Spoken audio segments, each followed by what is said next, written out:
Massimo Galli. He is a professor at the University of Milan, and he joins us from Milan. Professor, good to have you on. The truth is that policymakers around the world are struggling to combat the COVID-19 pandemic.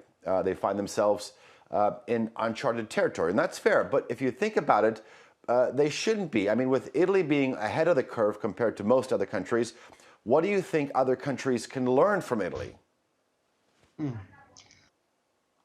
Good afternoon, everybody. But first of all, this story is not an easy one because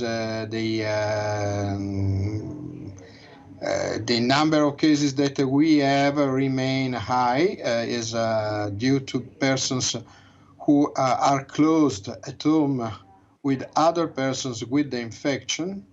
It was very important to decide about the measures of social containment, of limitation of the possible spread of the infection, but it is a matter of fact that a lot of people remained closed at home with some symptoms or sometimes with an asymptomatic situation.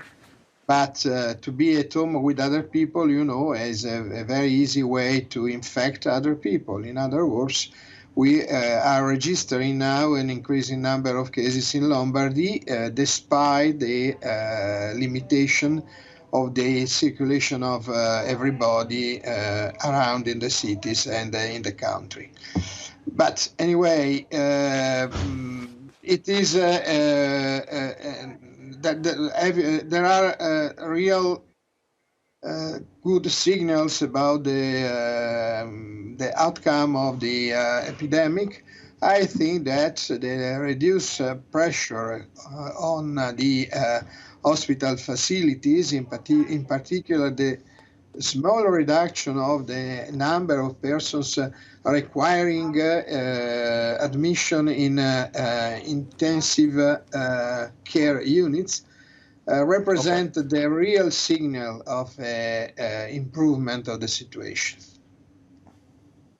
Okay, Professor, let me ask you this. I mean, in a matter of weeks, Italy went from the discovery of the first official COVID-19 case to basically a government decree that essentially prohibited all movements of people within a whole territory and the closure of all non-essential business activities.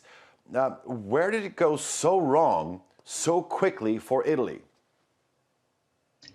It was so difficult, the Italian situation, because we had the virus circulating in the country for at least 3-4 weeks without any kind of possibility of containment. In other words, the virus arrived probably at the end of January in Lombardy, in particular in the zone that was called the red zone immediately after, in which the virus was able to cause a lot of infections, a lot of cases, a lot of contagions.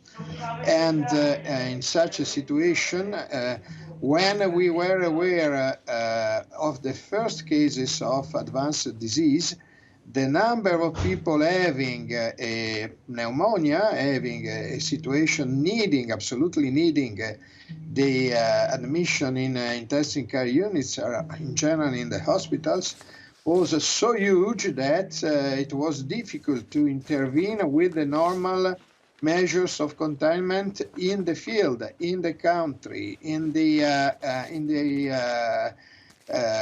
quartiers of the cities.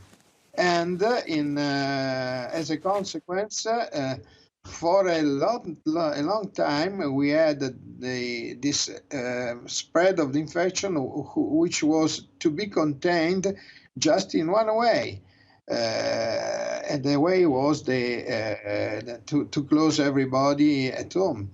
Even if not everybody really, but also there were many people going to work that continued to go to work, and it was not. But I think that it was not fundamental, and it was not so important to increase the spread of the infection in the country. Professor Massimo Galli, that's a good explanation. We're going to have to leave it there. Thank you very much for joining us here on Home Studio.